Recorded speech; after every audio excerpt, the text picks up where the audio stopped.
Welcome back to News Tonight. Tamil Nadu Chief Minister Jayalalitha announced 1.25 crore rupees to purchase 149 dental chairs for the government dental hospital in Chennai. The move is a part of the state government's efforts to modernize dental treatment and improve oral hygiene among masses. The state government has also allotted 10 crore rupees to upgrade the dental hospital into a center of excellence in dentistry. Recently, the state government had all government hospitals add a dental wing to the existing services they provided. Welcoming the 35,000 crore rupees debt restructuring package announced by the Centre for the Ailing Textile Industry, DMK President Karunanidhi urged Prime Minister Manmohan Singh to direct the RBI to issue the notification to this effect. In a letter to the Prime Minister, Karunanidhi stated that though the Union Finance Ministry had announced the package on the 29th of May, the RBI was yet to issue a notification which will enable the banks to consider the applications of the textile units which needed restructuring facility. Controversial godman Swami Nityananda has more trouble at hand. The police are conducting raids at the 1,500-year-old Saivite Mutt, Madurai Adinam, to check for tiger skins or elephant tusks in the premises. A few days ago, the Madurai police had booked Nityananda under the Wildlife Protection Act 1972, following a complaint that he was seen seated on tiger skins spread over elephant tusks. The petitioner Solai Kannan, who is a member of the Hindu Makkal Kachi, alleged seeing Swami Nityananda seated on tiger skins spread over the tusks at the Madurai Mutt.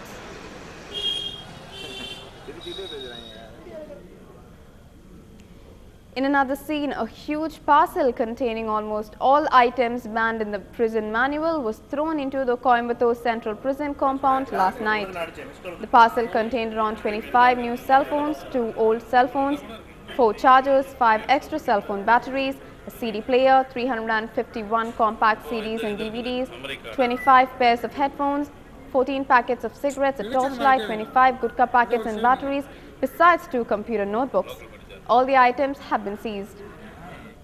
Moving on, gold prices rose by 330 rupees to 30,600 rupees per 10 grams, while silver gained 1,200 rupees to 54,400 rupees per kg in the bullion market, on rise in demand and strong cues from the global markets. Traders said that while gold surged on emergence of buying by stockists and jewelers for wedding season, silver gained on increased offtake by industrial units and coin manufacturers. Back to politics, Minister Durai Murugan has filed a petition against the Anti-Corruption Bureau's notice on him, which the Madras High Court dismissed.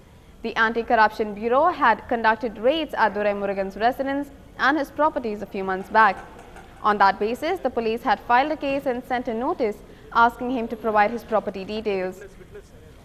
Following this, Durai Murugan had filed a petition in the High Court asking for the notice to be cancelled, saying that it was wrong for the Bureau to inquire about his wife's property details.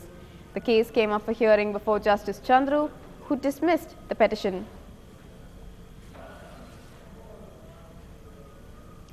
Abu Jindal aka Abu Hamza, whose real name is Zabiauddin Ansari, is being interrogated by intelligence and police officials about his role as handler during the 26/11 attacks in Mumbai.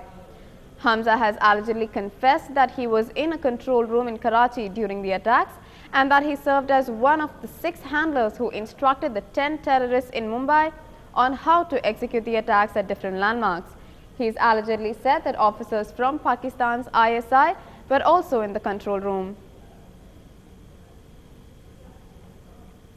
On reports that the Ministry of External Affairs was not kept in the loop about the Jindal arrest, despite the involvement of 3 foreign countries, which were US, Saudi Arabia and Pakistan, the MEA spokesperson was non-committal, saying the arrest was overall an achievement for the country.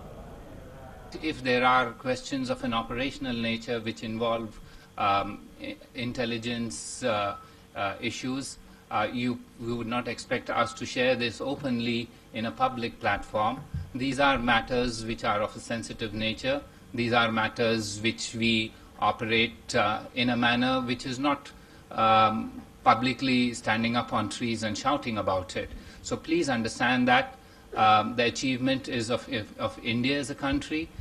Which element of the government of India worked on this and which elements cooperated with which other element is not a matter on which we need to openly discuss. Such issues require some space in which that we need to operate. Also, it requires a certain degree of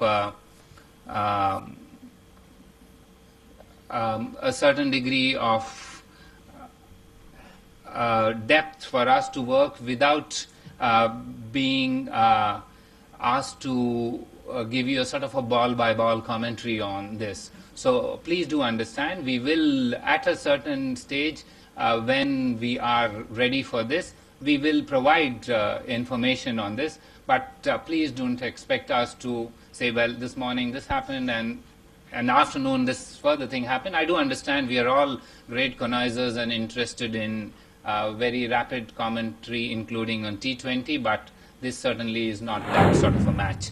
Indeed, it's a big catch, and I'm very confident that because of the arrest of Abu Jindal, more revelation would come surface, and perhaps the Lashkar-e-Toiba would be exposed to a greater extent. Abu Jindal was in the inner circle of Lashkar-e-Toiba. He was knowing much details, not only about the criminal conspiracy which was hatched behind the terror attack of 26th November, but the close links of Lashkar-e-Toiba with the Pakistani security agency will be also exposed. In another scene, Union Minister Vilas Rao Deshmukh appeared to be laying the blame for the Aadhar scam at former Chief Minister Ashok Chavan's door. He told the judicial panel probing it that the land was allotted to the society after a go-ahead from the Revenue Department. During Deshmukh's first stint as Chief Minister, Ashok Chavan was the Revenue Minister when the land was allotted to the controversial housing society in upscale Kolaba. Chief Minister of Jammu and Kashmir Omar Abdullah called for peace in the state after violence erupted between local Muslims and police in response to a fire that gutted one of the most revered Sufi Muslim shrines, Dastagir Sahib in Srinagar. At least 6 people were hurt in Srinagar when the police fired tear gas at stone-throwing protesters enraged over the destruction of the 350-year-old wooden shrine, which housed a relic of Sheikh Abdul Qadir Jilani yesterday.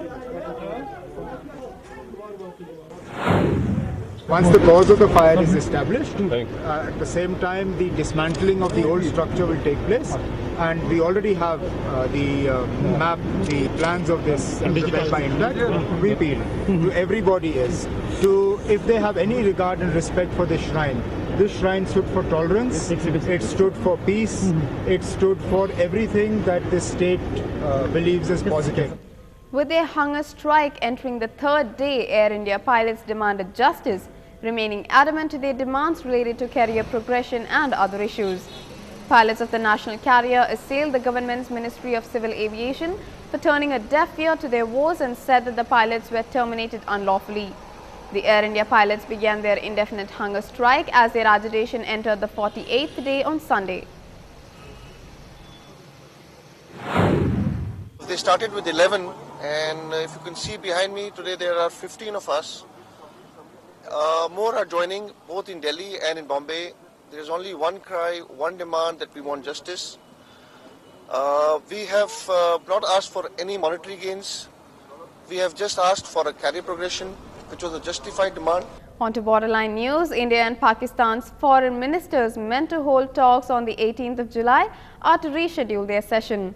Sources in the government say that Foreign Affairs Minister S.M. Krishna has asked for new dates in August or September as the presidential elections are scheduled for the 19th of July. S.M. Krishna was meant to travel to Islamabad for the dialogue. Sources say that India is also keen for the political landscape in Pakistan to stabilize before the bilateral talks are held. It's another short break on News Tonight. Stay tuned to the other end.